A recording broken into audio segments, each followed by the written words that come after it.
Là, ok. Mourad, ok, excellent. Oui. Non, pas Mounia, je m'excuse, Mounia. C'est pas la peine de muter votre micro. Ok, oui, parfait. Mourad, normalement, c'est bon comme ça? Excellent. Ouais, c'est parfait, oui. Bonsoir tout le monde. Salut tout le monde. Ok, parfait. Excellent. Alors, donc, on a atteint 100 personnes et puis si par malheur vous quittez, malheureusement, on ne peut pas héberger plus de 100 personnes. C'est comme vous savez, on utilise une version gratuite de Zoom, du coup, c'est le maximum qu'on peut aider aujourd'hui. Voilà. Donc, Mourad, Mabrouk, qui est-ce qui veut donc commencer? Et avant de commencer, bien sûr, on doit toujours rappeler la même chose. On n'est pas des consultants en immigration, donc on ne représente aucun organisme et aucun organisme aussi ne nous représente. Tout ce qu'on fait, on le fait juste au titre de bénévole. On n'est que des simples bénévoles, comme vous le savez. On essaie d'aider le maximum de personnes, juste pour clarifier les choses. Et cette session d'information n'est pas considérée comme une session officielle. Donc, tout ce qu'on dit, c'est à base de notre expérience professionnelle, quel que soit moi, Mourad ou bien Mabrouk. Du coup, vérifiez toujours l'information qu'on vous fournit. Nous, on est là pour vous donner notre expérience et puis à vous de vérifier ce qu'on est en train de dire. D'accord, les amis? Donc voilà, je vais juste demander à mes collègues de qui est-ce qui veut donc commencer la présentation. Est-ce que c'est Mourad ou bien Voilà, c'est Ouais, Mabrouk? ça serait je bien que je pense que je commence vais en laisser fait la parce main à Mourad. que. Ah ouais, parce qu'en Ok. fait, Mbrok, il est. Qu'est-ce que tu en dis, Et Mourad? le Messi, le trop, enfin trop attendu ce soir. Donc, donc je vais pas prendre trop de temps en fait, mais je sais que et ça c'est légitime. Il y a beaucoup de monde qui attend de Mbrouk puisqu'on vient d'intégrer l'initiative stratégique au groupe. Donc bonsoir tout le monde. Donc voilà. Donc moi je vais commencer en fait par. Alors Khalil, je sais pas si tu peux me donner la main en fait pour que je puisse partager l'écran. Oui, bien sûr, c'est Euh, normal. oui. Alors,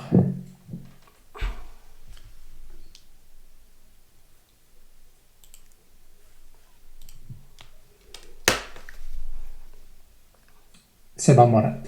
C'est bon. Normalement, vous l'aurez maintenant. C'est parfait. Alors, continuez. Yes. Voilà, voilà. Donc, du coup, moi, je vais parler de l'entrée express, donc, du volet entrée express au Nouveau-Brunswick. Euh, alors, vous aurez un petit aperçu, en fait, un aperçu général, en fait, sur l'entrée express. Alors, je sais pas si vous voyez ça. Khalil, t'arrives à voir ou pas, en fait, la présentation? Oui, c'est C'est correct. parfait. Donc je vais juste voilà, vous donner un petit cours, enfin un petit aperçu sur les différents programmes du Nouveau-Brunswick, les critères d'éligibilité pour l'entrée express, les facteurs de sélection. Il y a des facteurs de sélection. Et comment soumettre une déclaration d'intérêt ainsi que voilà. Donc j'ai regardé en fait sur le groupe, il y a plusieurs, enfin on a eu des questions qui se répètent à plusieurs reprises. Donc j'ai repris enfin, ces questions-là, questions-réponses. Très bien. Donc, un petit aperçu sur les différents programmes. Il y a en tout, alors, vous les voyez, oh, pardon. Euh, il y a 5 programmes. Donc, on a le volet d'immigration des entrepreneurs du Nouveau-Brunswick. Ça, je ne crois pas qu'il y ait des candidats ici dans notre groupe, en fait, qui soient vraiment concernés par ce volet. Le volet entrée express. Ensuite, on a le volet initiative stratégique, le volet de Mbrock.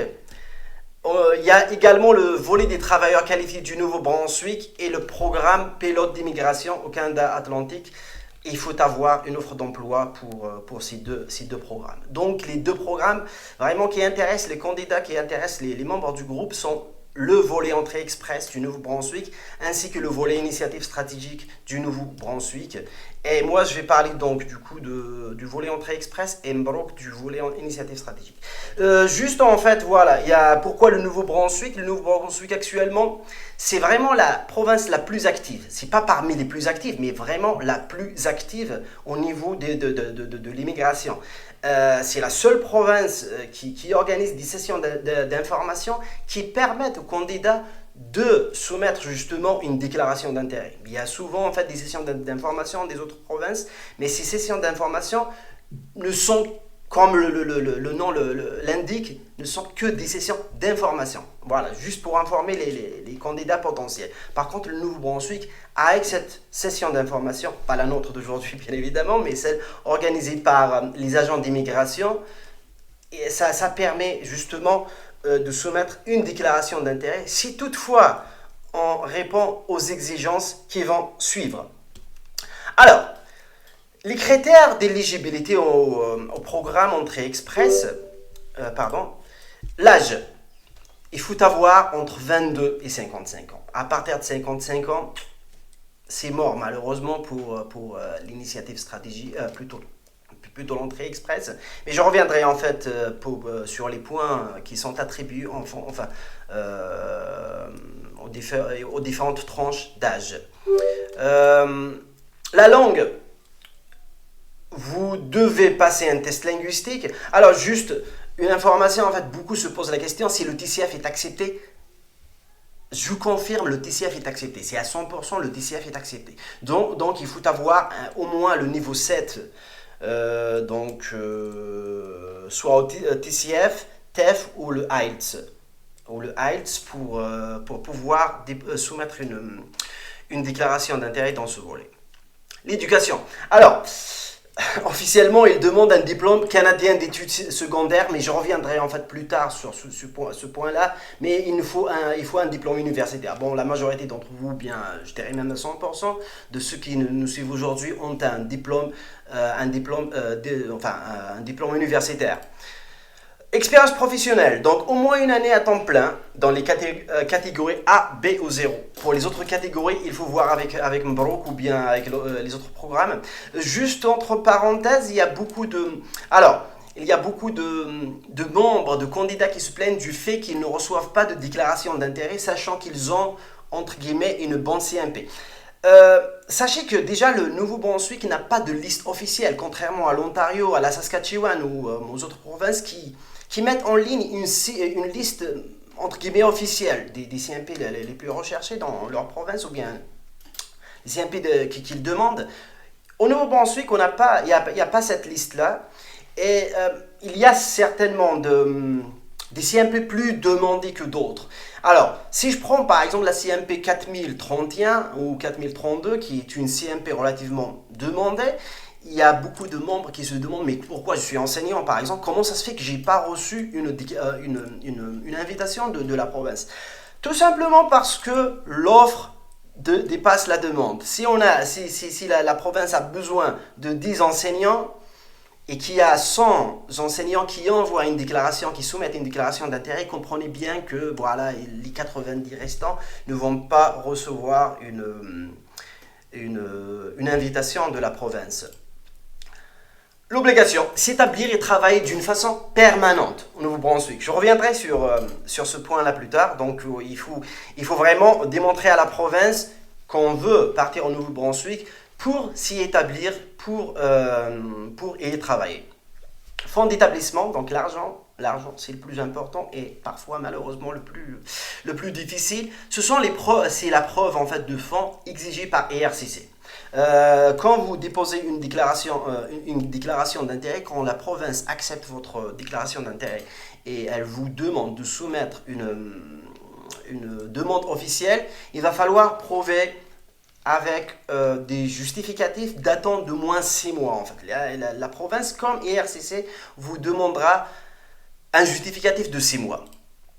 Et puis, le score d'admissibilité, c'est 67 sur 100. Maintenant, si vous êtes admissible au bassin, vous ne serez pas automatiquement admissible au programme Volet Entrée Express. Qu'on se mette bien d'accord, parce que les critères de sélection ne sont pas à 100% les mêmes. Je passe maintenant au facteur de sélection. Je passe au facteur de l'âge. On avait dit qu'il fallait avoir moins de 55 ans, donc entre 22 et 55 ans. On a le maximum de 12 points pour ceux qui ont entre 22 et 35 ans. À partir de 35 ans, on commence à perdre des points. À partir de 47 ans, on a plus de points. Mais bien évidemment, même si on n'a pas on a 0 point, donc dans ce facteur-là, on peut bien évidemment compenser avec autre chose. Par exemple, les tests de langue. Donc voilà, passer les 2 tests de langue, avoir un CLC élevé en français, plus un CLC 5 en anglais, pour justement compenser ça. Ensuite, voilà, puisqu'on parlait des langues, donc la maîtrise de la langue.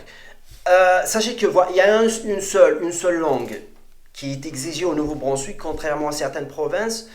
La majorité ici sont francophones, ou voilà, tout le monde est francophone, donc il vous faut un CLC, donc le niveau 7 des compétences linguistiques canadiennes. Et si vous décidez de passer le IELTS, c'est le seul test d'anglais qui est disponible à l'extérieur du Canada, donc il vous faut un CLC 5. Donc pour le tout, si vous passez les deux, que vous avez vraiment le maximum, vous aurez 28 points. Si vous décidez de passer juste le test de français, si vous avez plutôt un CLC 9+, donc 10 ou 9, donc vous aurez le maximum de points qui est de 24 points. Ensuite, les diplômes universitaires.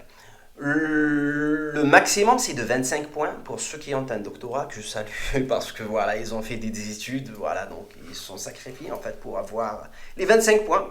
Sinon, donc, je suppose que la majorité se situe entre 21 et 23 points. Il y a une chose que vous devez savoir. Donc, je vous disais que le bac normal, enfin officiellement, est accepté. Donc un diplôme d'études secondaires est accepté. Mais le problème, c'est qu'ils ne vous rendent pas accessible. Donc pour vraiment pour prétendre en fait ou pouvoir déposer une déclaration d'intérêt, il me semble que c'est pratiquement impossible en fait, parce qu'en fait là il va falloir compenser avec des choses comme par exemple avoir un travail au Nouveau-Brunswick, être établi au Nouveau-Brunswick, donc c'est quelque chose qui est quasiment impossible en fait. Donc voilà, on reste sur les 23, donc voilà, disons 21 jusqu'à 23 points.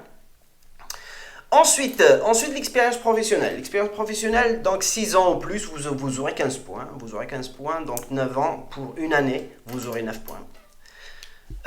Viendra ensuite la faculté d'adaptation. Alors, parmi les 4 là, en fait, là, donc là, on vous demande votre emploi. Donc là, pour avoir 10 points, si vous avez déjà travaillé en fait à plein temps au Nouveau-Brunswick, donc pour nous, donc pour les membres présents, je suppose que non, hein, pour les membres présents.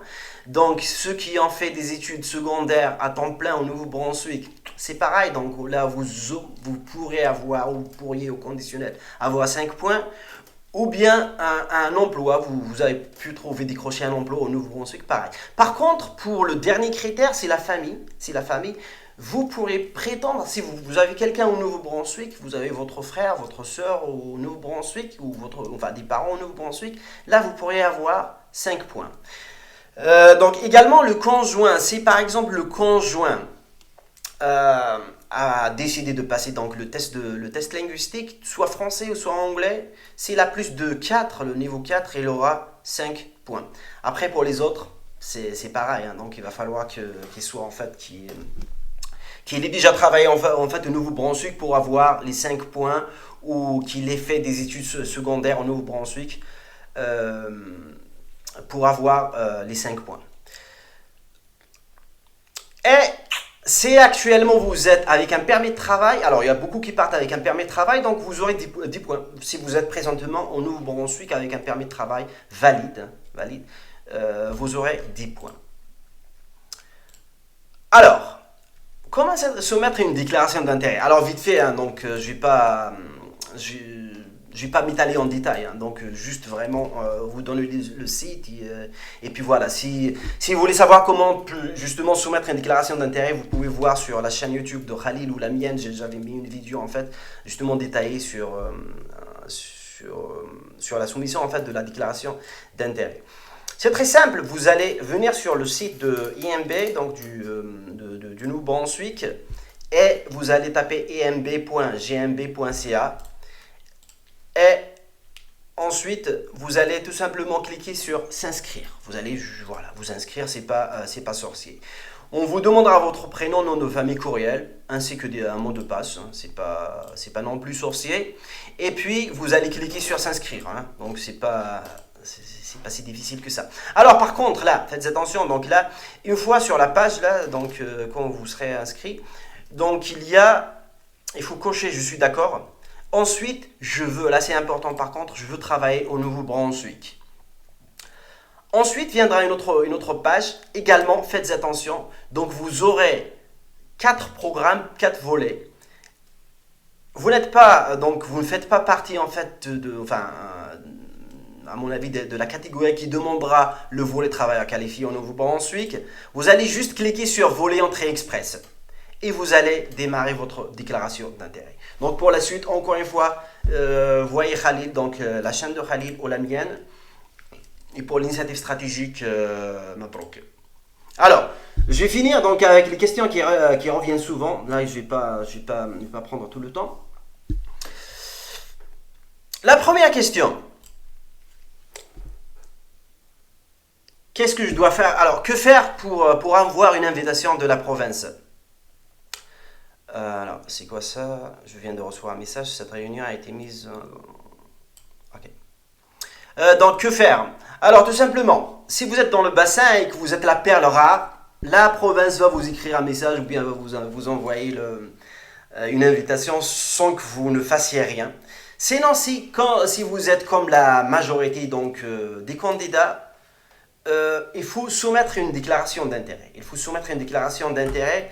Et pour soumettre une déclaration d'intérêt, il faut avoir participé à une session d'information. Il faut être sur place. Si vous n'êtes pas sur place, vous ne l'êtes certainement pas avec un permis de travail valide. Donc, il faut juste participer à une session d'information organisée. Il faut qu'il y ait des agents d'immigration du Nouveau-Brunswick qui soient présents. Donc, si juste une session, par exemple, organisée par l'ambassade du Canada à Paris ou bien par je ne sais qui, comme les dernières sessions, en fait, il n'y avait pas d'agents d'immigration, juste, en fait, c'est des forums d'emploi. Et il ne sert strictement à rien de leur écrire, directement en demandant une déclaration d'intérêt. Il ne sert strictement à rien. Combien de points SCG dois-je avoir pour présenter une déclaration d'intérêt? Donc, dans le bassin entrée express, vous devez avoir au moins 350 points pour pouvoir justement soumettre une déclaration d'intérêt. Toutefois, en fait, ces 350 points ne vous rendent pas automatiquement éligibles au volet entrée express. Comme je viens de le dire, en fait, la province a ses propres critères de sélection. Après avoir soumis une déclaration d'intérêt, combien de temps doit-on attendre pour une réponse? Pour juste avoir une invitation officielle de la province.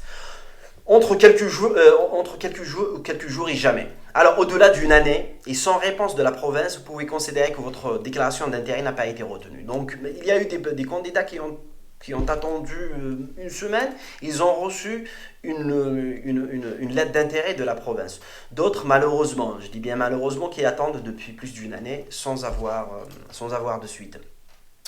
Juste après une année, après avoir attendu une année, si vous n'avez pas eu de suite, vous pouvez considérer que votre déclaration d'intérêt n'a pas été retenue et déposer une nouvelle déclaration d'intérêt.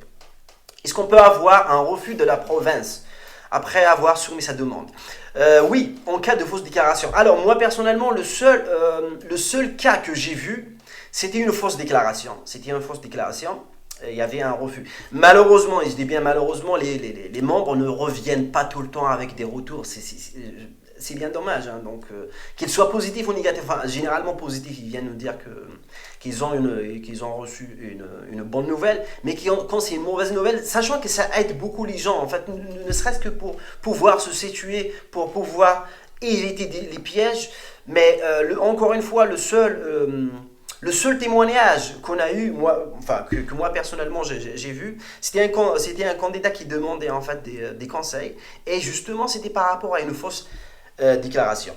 Ou si également la province, ou si vous n'avez pas l'intention de résider dans la province. Alors, donc justement je reviens à ce point-là, donc j'ai de la famille, généralement c'est au Québec, j'ai de la famille au Québec ou ailleurs au Canada, et c'est un motif de refus. Non. pas pour autant, mais si l'agent en fait a des doutes sur votre intention de résider dans la province, ça peut être effectivement un motif de refus. Parce que voilà, donc ils le savent pertinemment. Il y a beaucoup de candidats qui utilisent la province comme passerelle, c'est ce qu'on n'encourage pas. Parce que vraiment, la province actuellement, c'est la seule, encore une fois, je viens de le dire, c'est la seule province active qui laisse venir des gens. Et quand vous regardez vraiment le temps de traitement, il n'est pas considérable. Quand vous voyez le montant, en fait, les frais de traitement de dossier, ils ne sont pas considérables comme certaines provinces. Il y a eu rarement, bien rarement des refus. Donc je trouve vraiment dommage, sachant que vraiment c'est une province paisible, c'est une province calme, c'est une belle province, les gens ils sont hyper sympas, hyper gentils.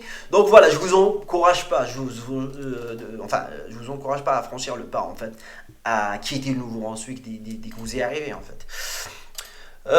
Voilà, donc doit-on résider au Nouveau-Brunswick si on est nominé par la province?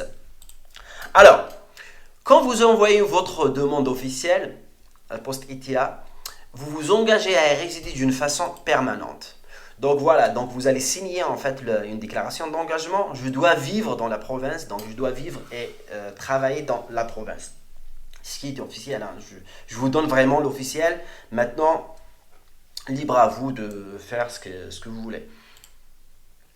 Ensuite, quelle est la durée en fait de traitement de la demande après avoir soumis sa demande au fédéral? Avant le fédéral, la durée je vais juste voir. Voilà.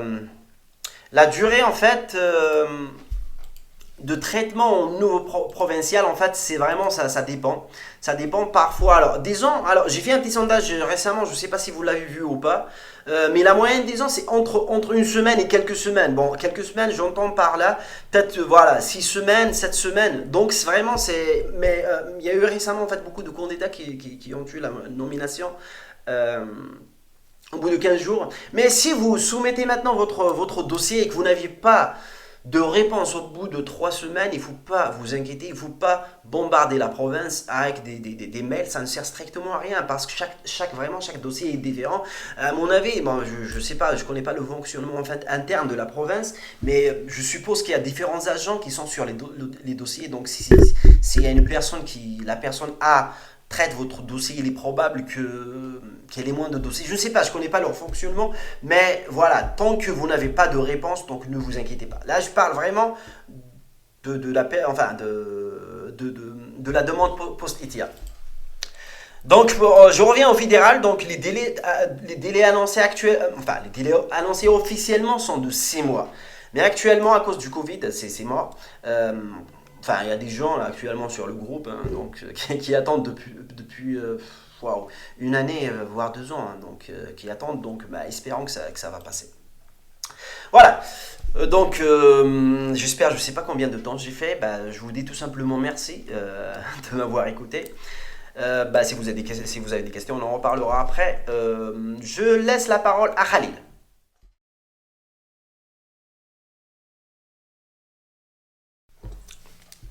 Merci Mourad, merci beaucoup pour la présentation. Pour ceux qui commençaient à poser des questions, ne vous inquiétez pas, on va vous donner la parole après. Comme d'habitude, tous ceux qui ont levé la main, tous ceux qui ont des questions, on va essayer de vous aider avec ça. Donc, gardez juste les questions, on ne sait jamais. Si on répond maintenant, lorsque Mourad parle ou bien Mabrouk parle ou bien moi après, parce que je vais prendre aussi la parole après Mabrouk, si tout va bien. Si on répond aux questions au fur de la discussion, tant mieux, excellent. Mais si on ne répond pas à votre question, vous aurez toutes vos chances de poser vos questions. Avant tout, oui, son participant, donc je vais juste accepter tout le monde encore dans la salle d'attente.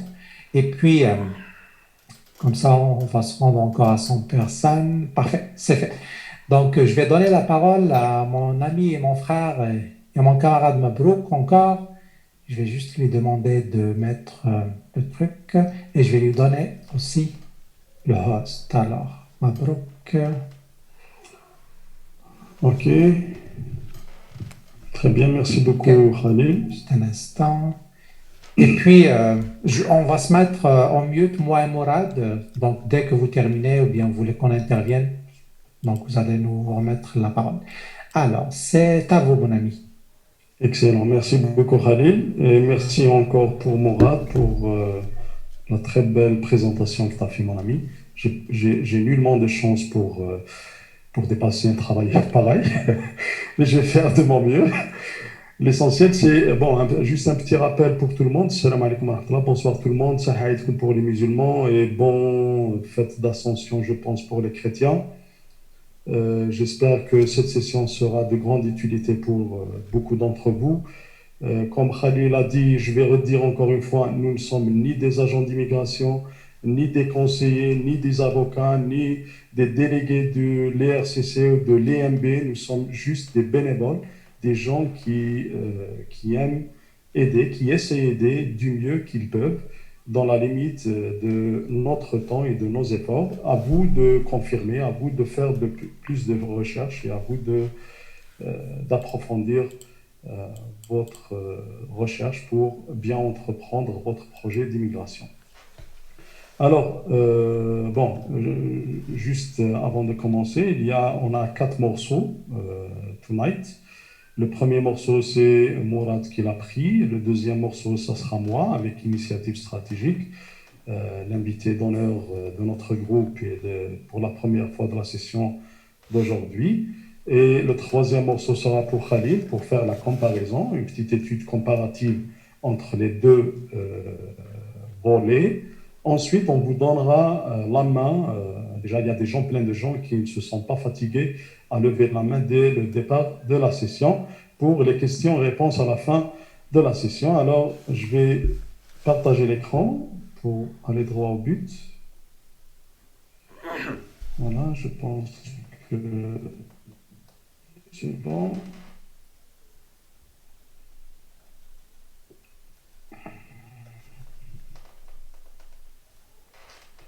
Alors, comme c'est indiqué ici, moi, j'ai à faire une petite présentation concernant l'initiative stratégique qui est au Nouveau-Brunswick, que Morad a bien avancé en disant que c'est une province qui est vraiment excellente sur le plan d'adaptabilité avec les conditions. C'est le Nouveau-Brunswick qui a osé faire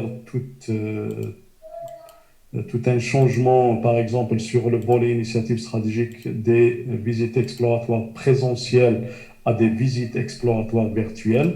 Et ça avance vraiment très, très bien. C'est la seule province qui est vraiment en pleine activité pour attirer le plus de gens d'entre toutes les provinces et tous les autres territoires canadiens. On ne peut pas nier cette vérité-là. Alors, moi, je vais prendre la part de l'initiative stratégique qui concerne beaucoup d'entre les membres de ce groupe et d'autres groupes selon leur profil. Alors, voilà, le volet c'est économique, programme c'est ISMB, c'est l'initiative stratégique. C'est quoi l'initiative stratégique? C'est le deuxième plus gros morceau des volets d'immigration de la province Nouveau-Brunswick. Le volet initiative stratégique du Nouveau-Brunswick s'adresse aux travailleurs francophones. Là, j'ai souligné francophones, puisque c'est un volet dédié uniquement aux francophones. Même si vous avez le IELTS, même si vous avez le deuxième test anglophone, ça va vous aider, ça va vous donner un profil bilingue, oui, mais le plus important, le primordial est d'avoir un test francophone avec, on va voir, le NCLC minimum à avoir dans le tableau. Alors, pour les travailleurs francophones, ayant les compétences 1, le niveau de scolarité 2 et l'expérience professionnelle nécessaire pour contribuer à l'économie. Ça veut dire que ce n'est pas un volet de réfugiés, ce n'est pas un volet humanitaire ou familial pour regroupement familial, c'est purement un volet économique. C'est pour contribuer à l'économie de la province et étant prêt à y vivre et à y travailler en permanence. Alors là, c'est très très important pour pouvoir réussir, même comme Mourad a dit, même avec la nomination provinciale pour entrée express, même avec initiative stratégique, il faut vraiment démontrer, il faut prouver son intention de résider dans la province et de travailler aussi. Alors, cette présentation est intégrale. Je vais essayer euh, de commencer par les critères d'admissibilité, puis les facteurs de sélection. Je vais essayer de jumeler les deux toujours ensemble, puisque le critère d'admissibilité X ou Y a toujours un barème, comment y parvenir à l'avoir, puis les étapes ok, de la procédure, puis on va voir quelques conseils à suivre et contraintes à éviter. Alors, commençons par, bien sûr, le premier élément qui est les critères d'admissibilité, l'âge. Vous devez avoir entre 19 et 55 ans. C'est vraiment la province qui donne le plus d'espace vis-à-vis de l'âge pour bénéficier d'une nomination provinciale. La plupart d'autres provinces s'arrêtent à la limite de 45 ans maximum, alors que le Nouveau-Brunswick vous dit que même à 54, 55 ans, vous pouvez commencer toute une autre vie, toute une nouvelle vie et réussir votre projet d'immigration. Alors, l'âge est évalué à la date de soumission de votre demande complète. La demande complète, c'est la demande provinciale. Alors, le jour où vous soumettez votre demande complète, si vous le faites avant 55 ans, c'est bon. À partir de là, l'âge n'est pas considéré. Ça veut dire, même si vous prenez 3 ans pour avoir le hockey, pour avoir la résidence permanente, pour décoller et mettre les pieds au terrain canadien, ça ne va rien changer. L'essentiel, c'est que votre demande était soumise avant l'âge de 55 ans. On a bien sûr le barème de l'âge. Le barème de l'âge est vraiment très, très avantageux avec Initiative Stratégique. Si vous voyez, on a la tranche entre 24 ans et 44 ans qui donne 12 points. Ça veut dire que c'est la note maximale. Vous l'avez jusqu'à 44-45 ans. De 45 à 50 ans, ça diminue à 4 points. De 51 à 55 ans, ça vous donne 0 point, mais ça vous donne toujours, si vous avez d'autres facteurs qui sont vraiment forts, ça vous donne toujours la possibilité de réussir.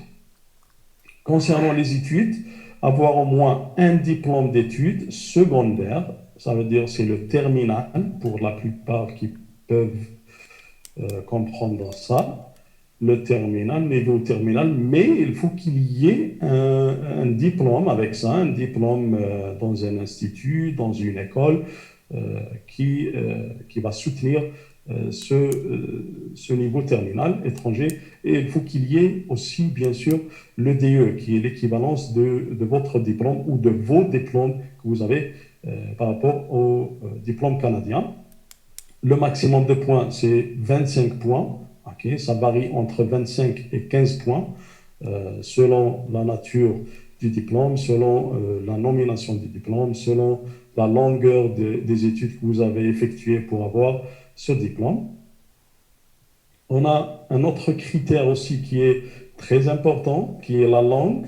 La langue, résultat minimaux égaux ou supérieur au NCLC 5. Alors, vous ne pouvez pas descendre au-dessous de NCLC 5, mais c'est acceptable d'avoir une nomination, d'avoir à réussir son projet d'immigration avec un test linguistique francophone, ok, TEF Canada. TCF Canada, ce n'est pas le TCF simple, ce n'est pas le TCF ordinaire, c'est le TCF Canada qui comporte 4 épreuves, compréhension écrite, compréhension orale, expression écrite et expression orale. Même pour les TEF Canada, c'est la même chose. Avec les 4 épreuves, vous devez avoir au minimum NCLC 5 obligatoirement en langue française. Si vous avez un test anglophone, pourquoi pas le joindre pour vous donner un profil bilingue.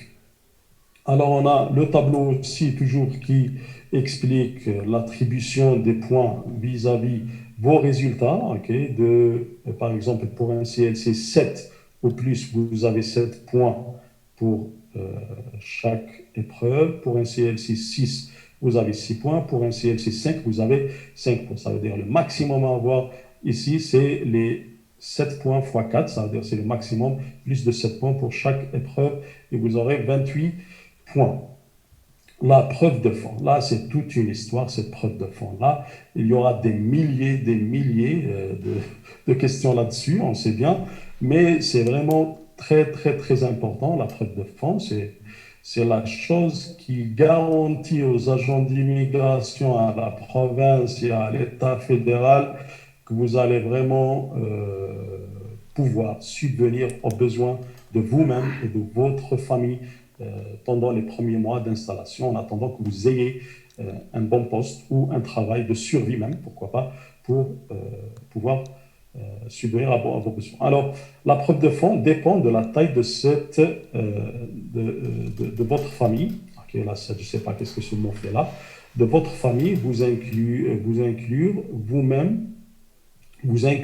vous-même, votre époux ou épouse, vos enfants à charge et les enfants à charge de votre époux ou de votre épouse, même s'ils sont résidents permanents ou citoyens canadiens, ou même s'ils ne viennent pas avec vous au Canada. Ça veut dire la somme à déterminer pour la preuve de fond dépend spécialement du nombre des membres de votre famille, y compris vous, avec votre époux ou épouse, tout dépend le requérant principal, c'est qui, et avec vos enfants communs et les enfants à charge, vos enfants à charge à vous et les enfants à charge de votre époux ou de votre épouse. Ça commence d'une personne avec 12 960. Là, c'est la même chose avec Entrée Express. Ce tableau est dans le site officiel de l'IRCC, la preuve de fond, c'est la même chose. Alors, pour une personne, 12 960, pour deux personnes, 16 135, et ainsi de suite. Chacun de vous peut voir sa preuve de fond qu'il doit avoir dans son compte pendant les 6 mois précédant la soumission de sa demande. Pour plus de 7 personnes, ajoutez 3 492 $ pour chaque personne de plus dans la famille. Quoi encore? L'intention de résider au Nouveau-Brunswick. Là intervient même les questions fréquentes, très fréquentes, des gens qui disent que, voilà, pour les gens qui ont des proches, c'est la bête noire de tous les candidats, d'avoir des proches, d'avoir des parents, des frères, des sœurs, qui peuvent les priver de pouvoir réussir leur projet d'immigration. Pour ces gens-là qui ne cessent pas de demander est-ce que ce facteur est éliminatoire pour moi?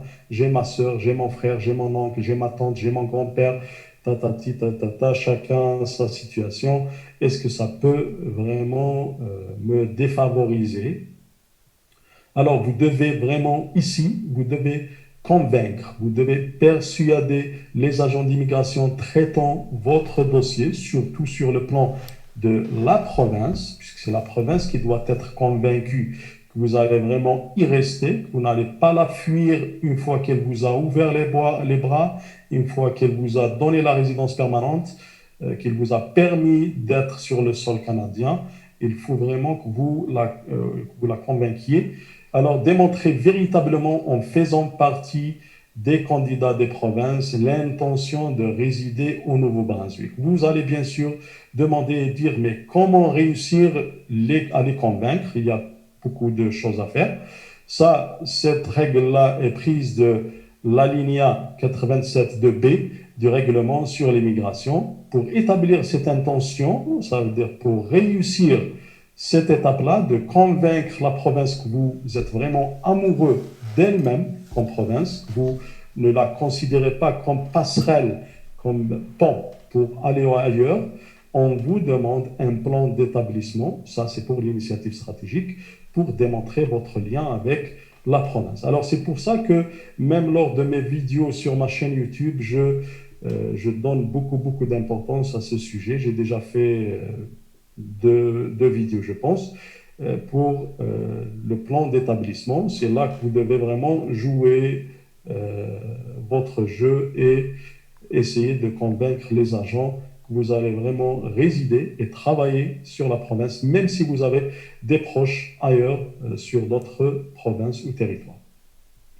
Alors, votre lien avec la province et vos connaissances, votre lien et vos connaissances du Nouveau-Brunswick. Comment comment parvenir à réussir ça. Même la qualité des informations que vous allez fournir sur le plan d'établissement qui doit vraiment être personnel, qui doit être propre à vous. C'est obligatoire de ne pas faire copier-coller. Il faut que vous ayez votre touche personnelle sur votre plan d'établissement. Fournissez le maximum d'informations permettant à l'agent de se dire, eh ben oui, ce candidat-là est vraiment capable de me convaincre. Il a vraiment rassemblé le maximum d'informations. Il a fait de profondes recherches pour avoir tout ça. Alors, il peut avoir ce mérite de lui attribuer la nomination du Nouveau-Brunswick. Si vous voulez, bien sûr, sur ma chaîne YouTube, visionner les vidéos consacrées à ce sujet du plan d'établissement. Les liens admissibles avec le Nouveau-Brunswick. Il y a plusieurs façons de tisser un lien afin de pouvoir soumettre une déclaration d'intérêt sur le portail IMB. C'est le même portail sur la présentation de Mourad, juste que Mourad a dit à la dernière étape de choisir Entrée Express, alors qu'avec Initiative Stratégique, juste cocher la dernière des 4 possibilités qui est Initiative Stratégique pour pouvoir déposer ou soumettre votre DEI sur le site. Alors, il y a plusieurs liens d'admissibilité, ça veut dire il y a des liens qui peuvent vous donner le droit de déposer votre DEI. Le premier, une visite exploratoire qui est présentielle dans les cas normaux et qui va redevenir présentielle après le Covid, espérons que ce sera terminé avec cette pandémie bien rapidement. Alors, cette visite exploratoire d'origine présentielle et maintenant, il s'est métamorphosé à une visite exploratoire ou à des visites exploratoires virtuelles. C'est des sessions Zoom comme celles qu'on fait aujourd'hui, mais juste que c'est des sessions officielles pour faire des visites virtuelles. Il y en a plein de vous qui ont déjà fait ces visites, qui sont sur l'étape ETI. Il y a plein de gens qui sont sur l'étape fédérale qui ont terminé les visites. Il y a plein de gens qui sont juste avant qui sont sur l'étape formulaire en attendant d'avoir l'ETI et de faire leur visite. Alors actuellement, pour le bonheur des candidats, pour ceux qui veulent vraiment profiter de cette occasion, pas de déplacement, pas de demande de visa, pas de refus de visa, pas de dépenses, aucun sou. Vous faites vos visites virtuelles de chez vous, sur votre chaise, à l'aise, sans perdre ni temps, ni argent, ni rien du tout. Et ça va vous donner l'accès à la province et avoir la nomination. Alors, les visites virtuelles ou présentielles hors Covid. B, un emploi ou une offre d'emploi authentique chez un employeur. Si vous avez une offre d'emploi authentique chez un employeur au Nouveau-Brunswick, ça vous donne l'accès, le droit de soumettre votre déclaration d'intérêt initiative stratégique. Avoir assisté à une session d'information dont au moins un agent d'immigration prend part et espérer que cette session sera considérée comme un lien avec la province. Alors là, lors des sessions où il n'y a pas d'agent d'immigration, c'est hors question que cette session puisse être prise pour un lien avec la province, mais visez toujours les sessions. Moi, je dis toujours, il y a toujours les sessions qui sont générales, qui rassemblent plusieurs provinces ou même la plupart des provinces comme Destination Canada. Il y a qui rassemblent plusieurs provinces comme les maritimes.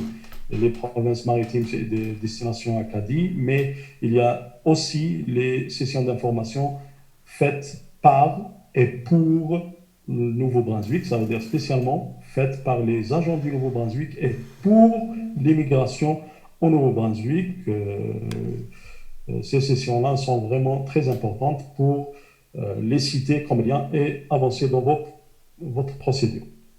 Une sélection directe par le gouvernement. Alors, c'est selon les besoins économiques de la province, selon les besoins du marché de travail de la province. Alors, les agents d'immigration peuvent choisir, peuvent sélectionner des profils, des déclarations d'intérêt, même si le candidat n'a jamais fait de visite exploratoire ni virtuelle, même si le candidat n'a jamais assisté à une session d'information, mais il y a dans des cas très limités, okay, ce n'est pas un cas général, c'est des cas isolés, c'est des cas de CMP vraiment, de profil très très très intéressant.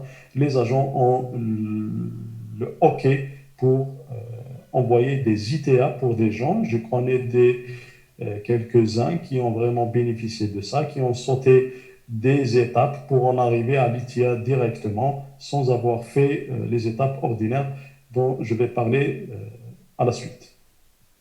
Alors là, c'est pour les 4 liens avec la province, pour l'initiative stratégique, pour pouvoir déposer ou soumettre la déclaration d'intérêt. L'expérience professionnelle, là, c'est un autre critère d'admissibilité aussi. Vous devez avoir occupé un emploi rémunéré à temps plein pendant au moins 1 an dans les 5 années précédant la présentation de votre demande. Okay? Là, sur le site officiel de la province, c'est écrit 1 an, mais sur les différents formulaires à remplir et tout, c'est écrit 2 ans. Alors là, je conseille à prendre 2 ans pour avoir le maximum de chances de travail à temps plein pendant seulement les 5 dernières années, pas les 10 dernières années. Mais dans les CMP, 0, A, B, C ou D. Alors là, il y a 5 catégories de CMP. La catégorie 0, A et B, comme l'entrée express, mais il y a aussi les catégories C et D. Ça ouvre plus de portes pour les candidats. 6 ans et plus d'expérience professionnelle, ça vous donne 15, le maximum. De 4 à 5, ça vous donne 12. Et au-dessous, ça vous donne 10. Quoi d'autre? Ok, documents exigés. Là, exceptionnellement pour les documents justificatifs de l'expérience professionnelle, j'ai opté pour donner les documents à fournir dans l'étape ITA, dans l'étape de la soumission du dossier provincial pour avoir la nomination, puisque c'est un petit peu serré avec les documents sur l'expérience professionnelle. Alors, vous devez fournir le certificat de travail détaillé selon les critères d'IRCC. Les critères sont bien connus. Vous avez plein d'exemples de certificats ou d'attestation de travail détaillé qu'on a mis sur la rubrique fichier de notre groupe, dont vous pouvez vous inspirer et les personnaliser selon votre profession et vos cas personnels. Ensuite, on doit fournir une lettre de référence professionnelle. Là, beaucoup d'entre vous se demandent quelle est la différence entre celle-ci et celle-là. Le certificat ou l'attestation de travail détaillé est un document purement officiel, administratif, qui doit être délivré par le DRH, le responsable des ressources humaines, le directeur, ça veut dire le plus haut placé dans l'organisme où vous travaillez. La lettre de référence professionnelle est une sorte de témoignage qui n'est pas obligatoirement fourni par le directeur ou le responsable des ressources humaines.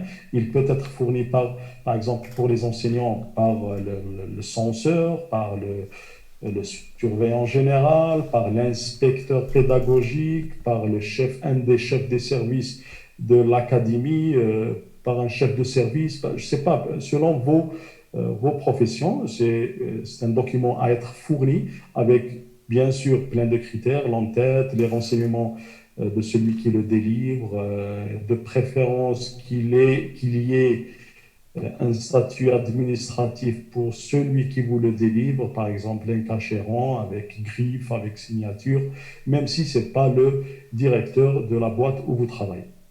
Ces 2 choses-là sont vraiment très, très importantes. Plus que ça, vous devez fournir les 3 dernières fiches de paie. Okay, ça, c'est d'après l'expérience, c'est officiel que si vous ne fournissez pas les 3 dernières fiches de paie de votre CMP principal avec laquelle vous avez déposé votre déclaration d'intérêt, on va vous demander une mise à jour et on va les redemander et ça va vous attarder beaucoup plus. alors vaut mieux les fournir dès le départ, les 3 dernières fiches de paye de votre CMP. Et avec ça, il y a un quatrième point qui est relevé de compte postal ou bancaire, relevé de compte postal ou bancaire recevant votre salaire. Ça veut dire, même si vous fournissez les 3 dernières fiches de paye, vous allez avoir encore une fois une mise à jour vous demandant de fournir le relevé de compte postal, ça veut dire un relevé de compte du compte là où vous recevez votre salaire pour qu'ils savent que vraiment ce salaire est régulier chaque mois, vous le recevez, la somme est exacte, c'est la même que vous avez déclarée sur le certificat de travail détaillé, c'est la même que vous avez déclarée sur la lettre de référence. Bien sûr, pour ces deux-là, on a dit qu'il y a plein de critères, l'entête, les coordonnées de la boîte, le cachet, la signature. Vous avez surtout, vous devez déterminer la période de travail, le début et la fin de la période, le nom du poste, les tâches et responsabilités attribuées, vous étant attribuées dans ce travail, le nombre d'heures par semaine, quoi d'autre, le salaire mensuel ou et annuel. Alors tous ces points-là sont vraiment très importants, ils doivent être inclus et n'oublions pas les 3 dernières fiches de paye et le relevé de compte postal ou bancaire sur lequel vous recevez le salaire. Alors, les étapes de la procédure. Pardon, je suis vraiment enrhumé. Les étapes de la procédure. On a avoir un lien avec la province, session d'information, qui est beaucoup plus accessible pour 99% des candidats, surtout actuellement avec des sessions virtuelles. C'est vraiment un atout à ne pas rater. Ensuite, on dépose une DI, une fois qu'on a assisté à une session d'information qui est susceptible de nous permettre de déposer une DI en mentionnant cette session d'information. On dépose notre DI sur le portail, sur le site officiel IMB, en optant pour initiative stratégique. Ensuite, on reçoit et on remplit un formulaire de 4 pages dont 3 questions sur la page 3 sont les plus importantes. La page 3, vous aurez du pain sur la planche, vous devez travailler là-dessus. C'est les 3 plus importantes questions. C'est les 3 questions qui vont déterminer vraiment votre réception d'ITA ou votre refus ou autre chose. Alors, c'est à partir de ce formulaire que les agents déterminent votre mérite de recevoir une ITA. Là, j'ai avalé un E.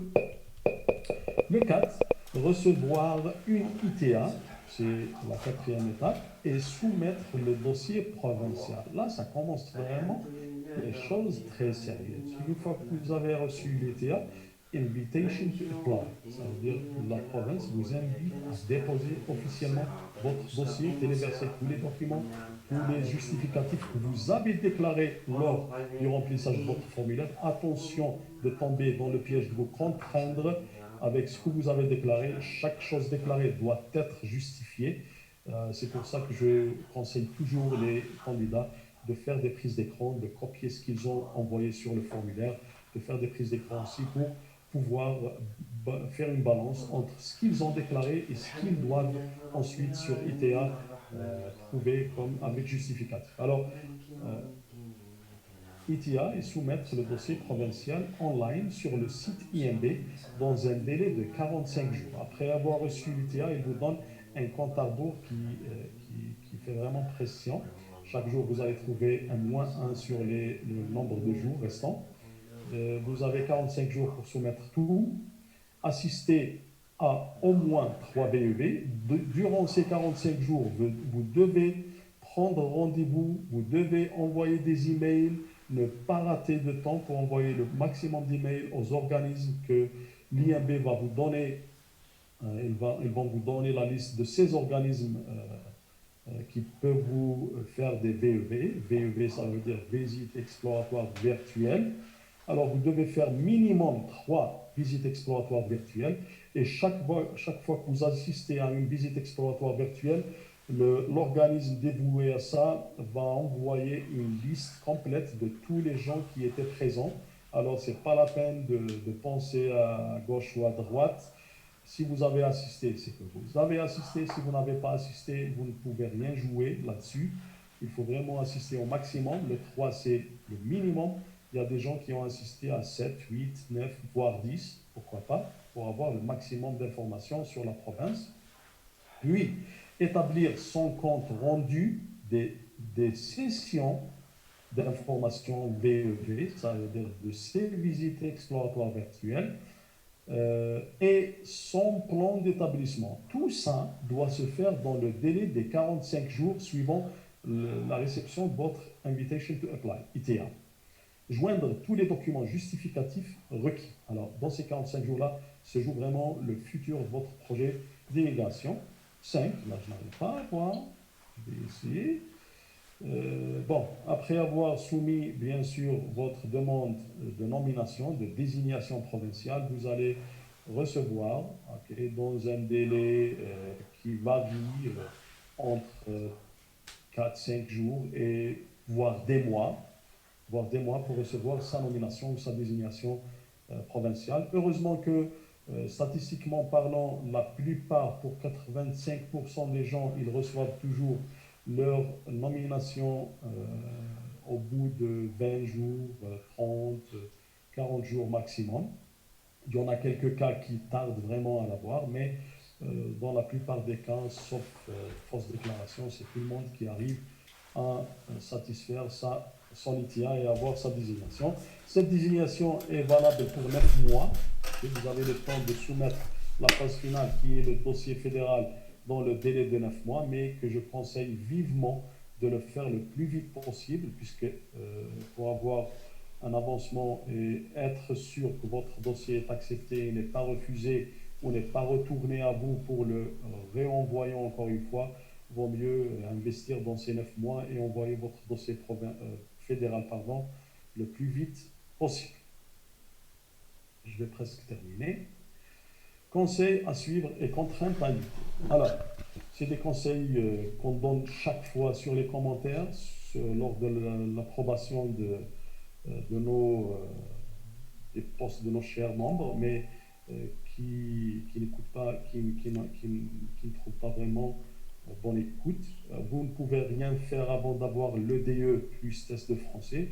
Des centaines de gens demandent comment procéder avec initiative stratégique, comment procéder avec entrée express, alors qu'ils viennent tout juste d'entamer l'idée même de faire immigration, qu'ils viennent tout juste d'entrer dans le groupe, alors qu'il y a 2 piliers à ne jamais rater, 2 piliers à ne pas négliger du tout, sinon vous ne pouvez pas bouger d'un pas, c'est de faire vos tests linguistiques, surtout pour l'initiative stratégique, le test français, TCF Canada ou TEF Canada, plus l'équivalence des diplômes. Alors, être toujours à jour avec le site officiel du Nouveau-Brunswick et avec notre groupe pour les sessions d'information. S'il y a une session d'information, elle est toujours annoncée officiellement sur le site officiel du Nouveau-Brunswick et elle est toujours annoncée le plus tôt possible sur notre groupe. Alors, tant qu'il n'y a pas d'annoncement de session d'information, c'est qu'il n'y a pas aslan de session d'information. Préparez vos traductions officielles et vos CV bilingues canadiens pour être prêts à toute éventualité, surtout pour une initiative stratégique. Si vous recevez le formulaire, vous devez avoir en main vos CV bilingues, français et anglais, et format canadien pour vous et pour vous, votre conjoint ou conjointe. Vous devez avoir vos traductions qui ne peuvent attendre quand vous êtes là-dessus sur votre projet. Pourquoi ne pas les faire dès le départ pour être prêt une fois que vous avez par exemple reçu le formulaire à remplir. Alors là, vous avez tout entre vos mains et vous n'avez qu'à remplir le formulaire, les 3 fameuses questions et soumettre. Patience, patience, patience. Là, ces 3 mots-là, je les répète tout le temps dans plusieurs situations. Beaucoup de candidats impatients ne cessent de basculer entre les volets et ne se focalisent pas sur un programme jusqu'à aboutissement. La dernière fois, il y avait plein de gens qui étaient sur Entrée Express, qui ont basculé sur initiative stratégique au mauvais moment, Une semaine après, il y avait une pluie de loi et les gens étaient vraiment dégoûtés, étaient vraiment accablés, ne savaient même pas quoi faire. Alors, il n'y a pas mieux que de rester sur un volet, étudier bien votre profil, regardez bien vos chances. Là où vous avez le plus de chances, restez accroché et ne perdez jamais cette patience fois 3. Ne jamais faire copier-coller pour le formulaire de présélection. Plein de gens cherchent le copier-coller, plein de gens modèlent pour ne faire aucun effort alors qu'ils se tuent en faisant ça, puisque les agents d'immigration, surtout pour l'initiative stratégique, sont vraiment là pour étudier les dossiers minutieusement. Les dossiers sont vraiment étudiés très minutieusement sur l'étape provinciale. Ils lisent tous les plans d'établissement, ils peuvent se souvenir très facilement puisqu'il n'y a pas vraiment beaucoup de candidats. Chaque vague, il y a quelques 50, 60, 70 maximum. Même dans le pire des cas, ça peut atteindre 100 candidats pour chaque vague de formulaire, d'ETI, et ainsi de suite. Mais ne risquez jamais à faire du copier-coller, essayez de faire votre travail, essayez de montrer votre intérêt personnel au Nouveau-Brunswick, essayez d'avoir le maximum d'informations pour satisfaire cette étape en faisant un travail personnel et convaincant. Essayez de convaincre, ça ne sert vraiment à rien de faire le copier-coller. Évitez les fausses déclarations, preuves de fonds, différents justificatifs concernant l'expérience professionnelle et autre chose. Les fausses déclarations vont vraiment vous condamner à une peine de 5 ans, vraiment en dehors de toute procédure d'immigration au Canada. Donnez-vous la peine de suivre l'actualité, d'approfondir vos recherches au lieu d'être passif et attendre. Là, je vous conseille, je vous recommande de faire des recherches, d'utiliser les groupes Facebook, d'utiliser notre groupe, d'utiliser la loupe, l'option recherche sur notre groupe, de voir des vidéos, de voir nos chaînes, d'autres chaînes qui peuvent vous donner plein d'informations afin de pouvoir décider et de réussir votre projet d'immigration. À la fin, c'est ma chaîne YouTube pour ceux qui veulent avoir plus d'informations avec vidéos sur l'initiative stratégique. C'est juste une petite introduction de ma chaîne et entre-temps, je vous remercie et je demande pardon à Khalil Emarad si j'ai avalé plus de temps qu'il en fallait. Merci beaucoup et à la prochaine. Je laisse la main et je laisse le micro pour Khalil, attendant que j'arrête le partage.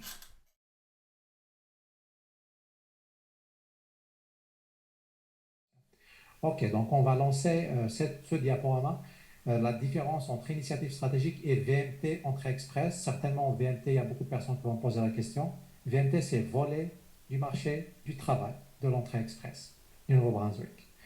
Donc, avant tout, on va juste essayer de vous donner un peu les statistiques de nos candidats. Je parle de notre groupe Facebook et même d'autres personnes qui essayent d'immigrer ici au Nouveau-Brunswick. Ce ne sont pas des statistiques officielles, c'est juste amateur. Okay? Donc, pour les statistiques, je vous ai fait à peu près quelques chiffres ici sur l'écran. 65% des candidats qui arrivent ici au Nouveau-Brunswick, je parle du Nouveau-Brunswick, je ne parle pas d'autres provinces, 65% ils viennent grâce à l'entrée express. Ok? Ça, c'est ceux qui viennent ici au Nouveau-Brunswick, tous les candidats qui réussissent leur projet d'immigration. Puis, 20%, c'est l'initiative stratégique. Les 20%, c'est grâce à l'initiative stratégique. Le reste, c'est les travailleurs qualifiés du Nouveau-Brunswick. Ça nécessite une offre d'emploi. Donc, il y a 5% des candidats qu'on connaît qui reçoivent une offre d'emploi qui passe par travailleurs qualifiés du Nouveau-Brunswick. Puis, 5%, programme pilote du Canada Atlantique. La même chose, ça nécessite une offre d'emploi. Et en dernier, 5% qui reste, c'est autre chose, comme réfugiés, comme du parrainage, ainsi de suite. Okay? Ça, c'est le reste des personnes qui arrivent ici au Nouveau-Brunswick. Donc ça, c'est juste pour vous donner une idée globale, puisqu'on a parlé des deux programmes. Donc, on va commencer par la langue anglaise. Si on prend l'initiative stratégique d'un côté et l'entrée express, c'est quoi la différence entre les deux? Donc, pour le moment, comme vous voyez sur l'écran, l'initiative stratégique, c'est un programme dédié spécialement pour les francophones. OK? Donc, ce programme n'exige pas du tout la langue anglaise. OK? Et passer le test d'anglais ne vous accordera pas de trop d'avantages. Ça veut dire, si vous voulez passer le test d'anglais, c'est bien pour vous. Mais pour la procédure, ce n'est pas obligatoire et ça ne va pas vous donner grand-chose. Par contre, si on regarde du côté de l'entrée express, c'est pour les francophones ainsi que les anglophones. Juste comme exemple, si on prend un Chinois qui veut venir ici au Nouveau-Brunswick, il va passer par l'entrée express. Parce que certainement, il n'y a pas beaucoup de Chinois qui parlent français. Du coup, c'est l'entrée express qui va avec. Mais nous, les francophones, comme si je prends un exemple des Algériens, des Maghrébins en général, par exemple des Africains, il y a beaucoup qui parlent français, qui apprennent l'anglais. Donc, on maîtrise les deux langues. On peut passer soit par l'initiative stratégique ou bien par l'entrée express. On a beaucoup de chance par rapport à quelqu'un qui est asiatique, qui parle que l'anglais. C'est juste pour vous donner une idée. Et puis, le test d'anglais aussi n'est pas obligatoire, même avec l'entrée express, mais avoir un NCLC 5, comme Mourad l'a mentionné, vous donnera plus de points, donc plus de chances. C'est bien d'avoir le test d'anglais quand même. Et pour le dernier point pour l'entrée express, et si la conjointe passe un test linguistique deuxième comme anglais, peut-être ça va lui accorder la chance de créer un deuxième profil entrée express. Quand on a deux profils entrée express, on aura plus de chances. L'initiative stratégique, genre, vous pourrez faire deux demandes, mais c'est juste que ce n'est pas vraiment connu comme entrée express.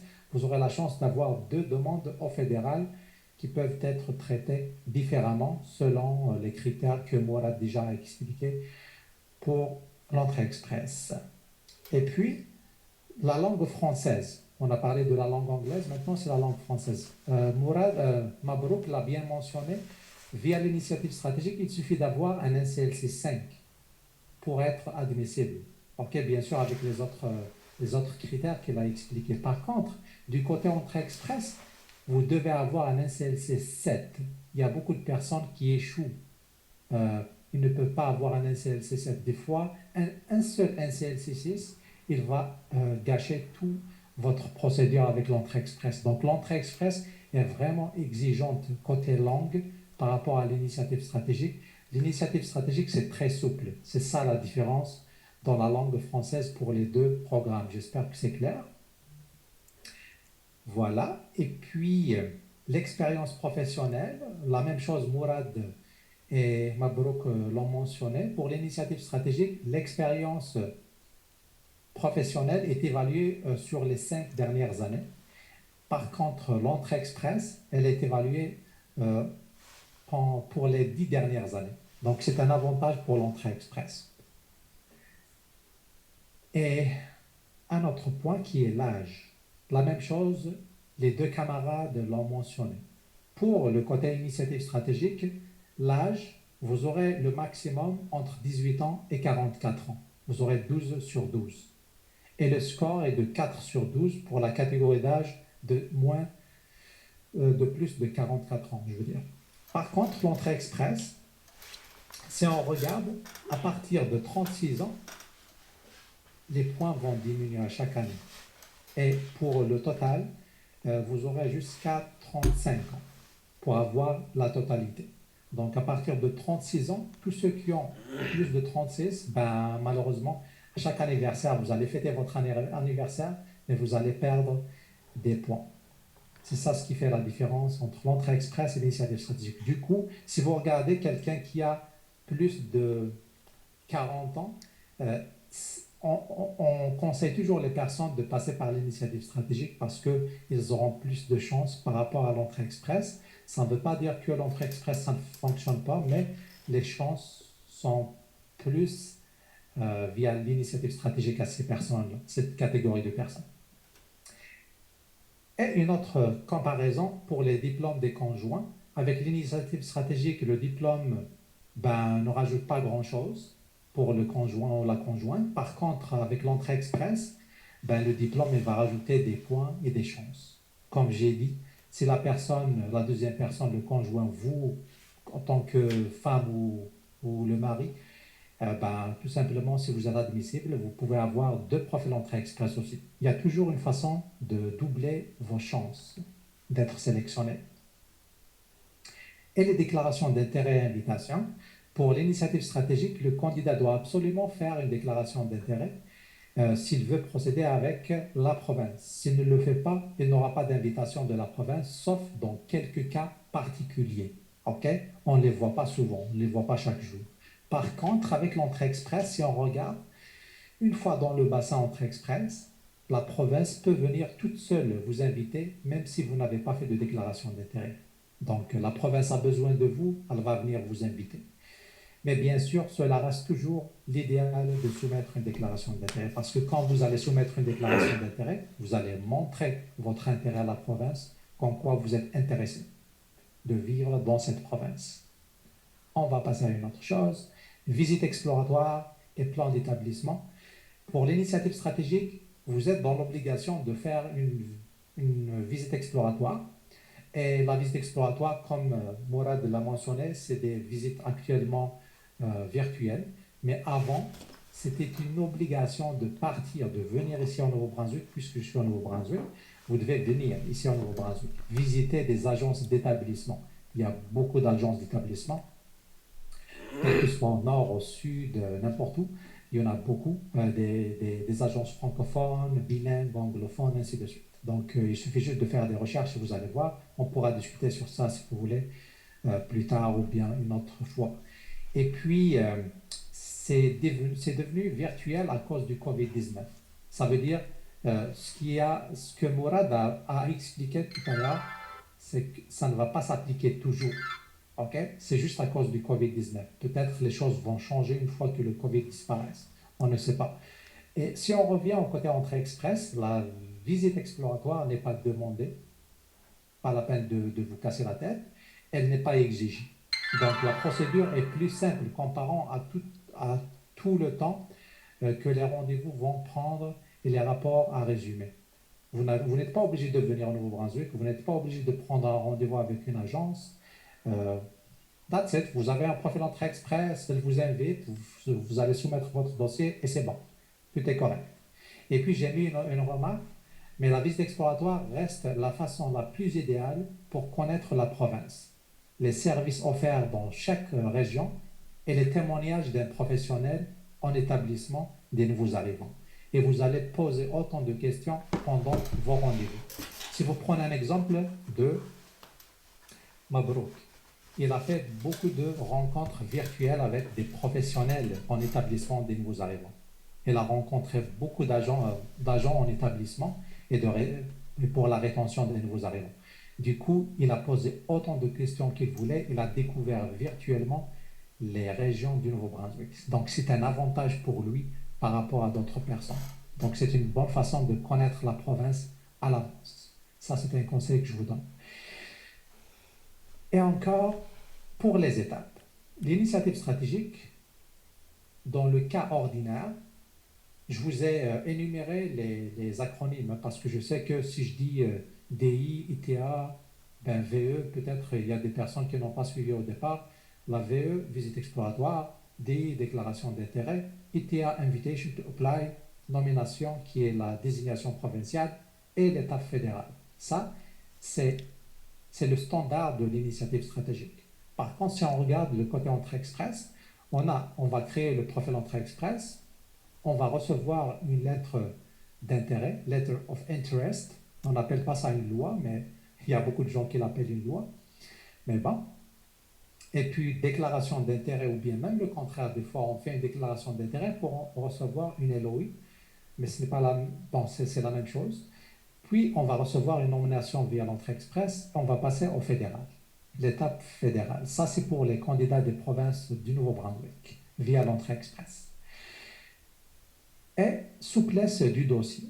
Donc, c'est très important aussi ici. Pour l'initiative stratégique à l'étape provinciale, les agents sont plus exigeants sur IS, initiative stratégique. Mabrouk l'a bien mentionné, donc il l'a bien expliqué. Au fédéral, le dossier est allégé. Pas d'expérience professionnelle, ni EDE, ni preuve de fonds. Donc, parce que vous les avez déjà fournis à la province, elle va communiquer l'information au fédéral. Par contre, à l'entrée express, à l'étape provinciale, les agences sont plus souples. C'est très simple, c'est très rapide, c'est très simple. Au fédéral, c'est le contraire, le dossier est plus lourd et exigeant. Vous devez faire un travail minutieux lors de la présentation de votre dossier fédéral parce qu'ils sont très exigeants. OK? Excellent. Et les CMP acceptés, Mourad aussi l'a mentionné, ainsi que Mabrouk, l'initiative stratégique, donc ils acceptent, la province va accepter toutes les CMP, la catégorie 0, A, B, C et D.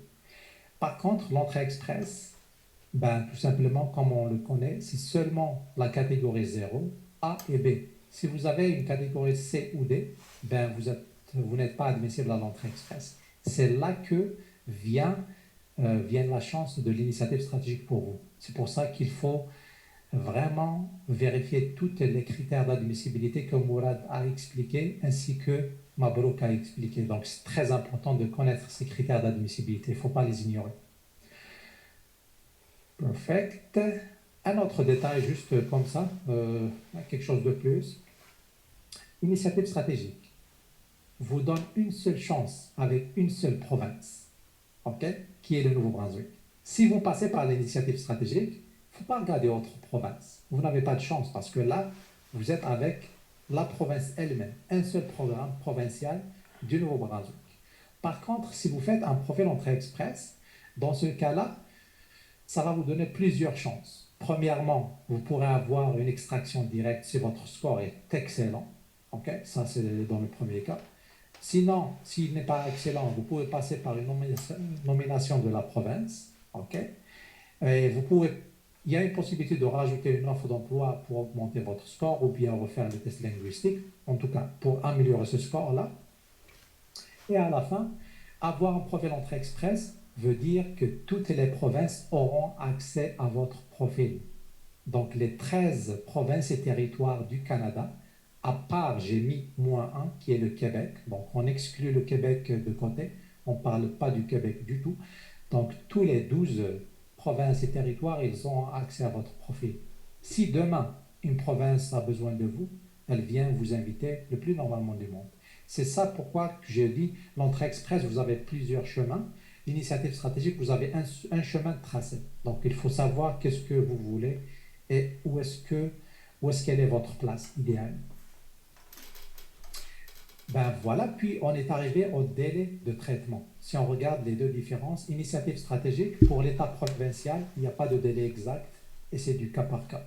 Okay? Il n'y a personne qui peut vous dire, OK, donc c'est 5 jours ou bien 3 mois ou 4 mois. Impossible. Il n'y a personne qui va confirmer ça. Pour l'étape fédérale, le plus rapide est de 18 mois et le plus long est de 26 mois. Aussi, c'est du cas par cas, d'accord? Parce que si aujourd'hui je vous donne ces délais, peut-être demain, non. Si ça fait 2 mois de cela, de 2 ans de cela, ça a été traité en 16 mois, ben cette année, ça va être en 26 mois, comme exemple. D'accord? La moyenne, en général, c'est 21 mois. Et à cause du Covid-19, ça dépasse les 26 mois, malheureusement. C'est pour tout le monde. Ce n'est pas un cas d'une seule personne. C'est pour tout le monde. Avec le nouveau système, on ne l'a pas mentionné, c'est qu'avant, c'était un système classique. Vous allez envoyer votre documentation via la poste, papier. Par contre, maintenant, il y a le système fédéral qui va peut-être alléger les choses. Avec le système IMB aussi, ça a allégé un petit peu les choses. Parce qu'avant, c'était tout via papier. Maintenant, tout est informatisé. Donc, c'est un très, très bon signe. Donc, je reste toujours optimiste, comme vous savez. Je ne décourage jamais les gens. Donc, si vous regardez ici, c'est la capture d'écran du fédéral. Vous pourrez visiter le site si vous voulez. Tapez juste sur Google délai des demandes IRCC et vous allez voir que pour les candidats des provinces en dehors de l'entrée express, comme vous voyez ici, candidat des provinces n'a pas été présenté par l'entrée express, et ben c'est 21 mois jusqu'à maintenant. Bien sûr, c'est à titre indicatif, ce n'est pas 100% correct. Donc ça change toujours. Ça, c'est pour l'initiative stratégique. Si je passe à l'entrée express, donc pour l'étape provinciale, la même chose que l'initiative stratégique. Il n'y a pas de délai exact et c'est du cas par cas. Il n'y a personne qui peut vous confirmer un délai. Pour l'étape fédérale, le plus rapide est de 3 mois, qui est très rare, mais je l'ai vu. J'ai vu des personnes réussir l'étape fédérale en 3 mois. Et le plus long, c'est 12 mois. Je parle de la période ordinaire et non pas en dehors du Covid-19. Actuellement, avec le Covid-19, ben, ça dépasse les 18 mois, le plus normalement du monde. Il y a des gens qui attendent depuis plus de 18 mois. Ça, c'est le cas de tout le monde aussi. Et quand vous voyez sur la capture, c'est la capture d'IRCC, du site officiel du gouvernement fédéral. C'est approximativement 6 mois quand tout est normal. Mais actuellement, on n'est pas dans un monde normal, donc à cause du Covid-19 qui nous a tout gâché. Voilà, donc au final, j'ai laissé une petite note, ce qui va trancher sur votre choix. Est-ce que c'est l'entrée express? Est-ce que c'est l'initiative stratégique? Il y a quelques critères. Il n'y a pas 1000 critères, il y a quelques critères. Parmi les critères les plus connus, premièrement, votre âge. OK? Deuxièmement, vos compétences linguistiques. Votre âge, parce qu'avec les initiatives stratégiques, vous avez plus de chances si vous êtes âgé. Les compétences linguistiques, vous avez plus de chances avec l'initiative stratégique si vous n'avez pas un NCLC 7. Du coup, c'est l'initiative stratégique qui est idéale. Ainsi que la CMP. Si votre CMP de la catégorie D, C ou D, eh ben, c'est l'initiative stratégique qui colle pour vous. C'est ça. Sinon, tous les deux programmes mènent toujours au Nouveau-Brunswick. Donc, c'est ça. L'objectif, c'est de vous aider à immigrer au Nouveau-Brunswick. C'est ça. On vous a donné à peu près donc, la différence entre les deux programmes rapidement. Je m'excuse, j'ai pris beaucoup de temps. Et puis, c'est ça. Et maintenant, c'est la période de questions, bien sûr. Si vous avez des questions, n'hésitez surtout pas à me les poser. Euh, à moi, Mabrouk, Mourad, on sera très ravis de vous aider. Je vais juste voir, est-ce que tout est correct?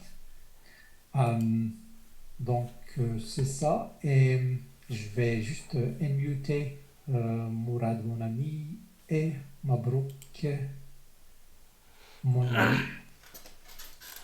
Et du passage, avant de donner la parole à mes amis ou bien les autres, j'aimerais saluer mon ami Robert qui est présent ici avec nous. Je ne sais pas ce que vous voulez prendre la parole juste pour dire bonjour.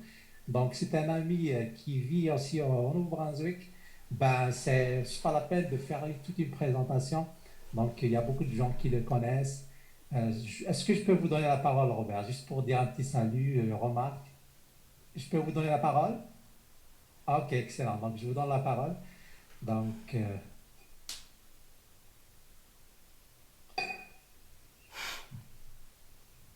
oui, on vous Oui, écoute, bonjour, madame. bonjour, bonsoir à vous tous et toutes. Ça me fait vraiment plaisir, ça, avoir ce privilège de vous adresser la parole. Vous savez, vous êtes entre bonnes mains pour vous inviter et vous souhaiter vous voir arriver au Nouveau-Brunswick. Et bien sûr que moi, de mon côté, je vais parler pour mon clocher, ma paroisse, comme on dit ici. Je vais parler pour Edmundston. Nous sommes dans un beau coin au nord-ouest du Nouveau-Brunswick, majoritairement francophone. Et comme vous le savez, au Nouveau-Brunswick, faut être bilingue. Mais dans la plupart des cas, il faut savoir surtout parler aussi l'anglais pour fonctionner. Tandis qu'ici, c'est un peu différent. J'étais dans le milieu des bibliothèques publiques auparavant. Et puis, on arrivait à assimiler les anglophones chez nous, ce qui est exceptionnel. Il arrivait à devenir complètement bilingue avec des anglophones. Donc, sachez qu'ici, on est un coin différent du reste de la province. Nous ne sommes pas au bord de la mer. Nous avons des belles rivières, des beaux lacs. Nous avons quand même, nous traversons un pont pour traverser aux États-Unis, dans la ville voisine ici, tout à fait. Puis, on est à 20 kilomètres de la province du Québec. Voilà, en tout cas, j'espère de pouvoir vous saluer, vous saluer en personne bientôt. Bon, bonne chance dans vos démarches. Merci Merci. beaucoup. Merci, Robert. Ça fait vraiment un Merci. plaisir. Oui, Mabrouk, c'était Mabrouk qui parlait? Oui, je lui ai dit juste merci pour Monsieur Robert. Oui, donc Robert aussi fait partie des personnes qui encouragent l'immigration en Nouveau-Brunswick. Il aime beaucoup, beaucoup la région donc d'Edmundston et donc il a même donné beaucoup, beaucoup d'efforts pour Edmundston ainsi que même les nouveaux arrivants. Il n'hésite surtout pas de prendre contact avec n'importe quelle personne qui arrive dans la région. Donc on vous souhaite tous la bienvenue, les bienvenus. Et certainement, on va se rencontrer avec beaucoup, beaucoup d'autres personnes qui vont arriver. Je sais que c'est le COVID-19 qui empêche les nouveaux arrivants de décoller. Et puis, il y a beaucoup de personnes qui vont arriver bientôt, certainement. Donc, merci Robert. C'est un honneur de vous avoir aujourd'hui avec nous pour cette session. Ça fait vraiment plaisir. Merci beaucoup, mais c'est un honneur pour m'avoir laissé la parole à Khalil. Vous êtes entre bonnes mains avec lui. Ça fait un bon moment que je l'observe, je le vois faire. Et effectivement, je suis impliqué avec les nouveaux éléments dans notre région depuis une dizaine d'années. Alors, au plaisir de vous saluer et de vous revoir en personne. Merci, merci Robert.